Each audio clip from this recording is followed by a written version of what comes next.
It's official. You could soon be forced to give your job to Muslims after what was just snuck in while Trump was overseas, and the habitual cook that is Alex Jones from InfoWars is once again right. And no, this time it's not about our tap water making frogs gay or anything of the sort. The UN has once again been proven to be working against the free world and our Judeo-Christian values. A very interesting document was found on the globalist United Nations website last week. The document tells about how the only way the Western world will be able to replenish its aging workforce is by bringing in dirty Muslim refugees. The document is written on an official letterhead from the Department of Economic and Social Affairs Population Division, and it lays out the substance and goal of the so-called study, which is titled, Replacement Migration. Is it a solution to declining and aging populations? Replacement migration. Is it a solution to declining and aging populations? United Nations projections indicate that over the next 50 years, the populations of virtually all countries of Europe as well as Japan will face population decline and population aging. The new challenges of declining and aging populations will require comprehensive reassessments of many established policies and programs, including those relating to international migration. Focusing on these two striking and critical population trends, the report considers replacement migration for 8 low fertility countries: France, Germany, Italy, Japan, Republic of Korea, Russian Federation, United Kingdom and United States, and 2 regions, Europe and the European Union. Replacement migration refers to the international migration that a country would need to offset population decline and population aging resulting from low fertility and mortality rates. It's not a surprise to any of us at this point in time that the United Nations is working against us freedom-loving people. We have been seeing it for years now. The moment the UN thought it would be a good idea to install the nations of China and Cuba to the Human Rights Council, it became very clear what their true goal really is. My question is, why the United States still part of this crap, and why are we funding it? The whole organization should move itself to the Middle East since they like those people so much. Daily Non-Peril reports, the UN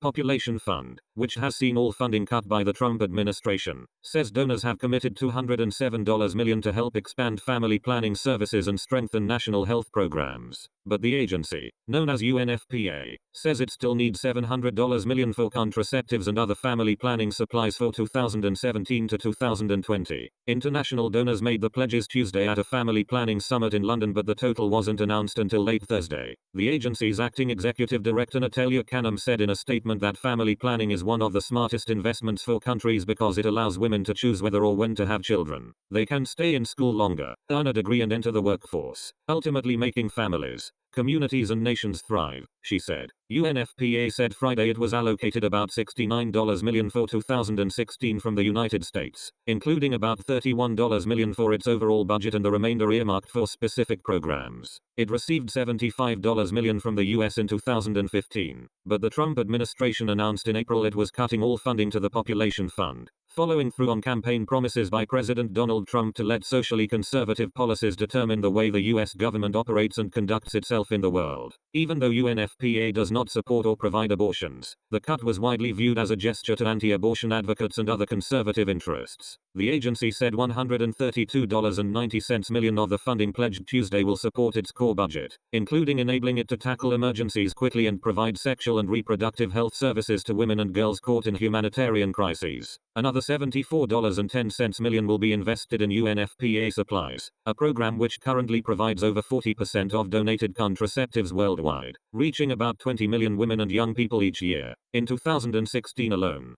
contraceptives provided by UNFPA supplies helped avert about 7.1 million unintended pregnancies, 20,000 maternal deaths and 126,000 child deaths, the agency said. Arthur Erkin, UNFPA's Director of Communications and Strategic Partnerships, said Friday that while we still have a considerable gap in funding, it was a major step in the right direction, with developing countries stepping up to the plate. But he said without the $700 million needed for 2017 to 2020, the UNFPA supplies program could be forced to cut services, which will reduce the number of women and girls it can serve. Nice to see the UN finally having to beg for money from other sources to fund their globalist agenda. Under President Donald Trump, we Americans are no longer the world's piggy bank.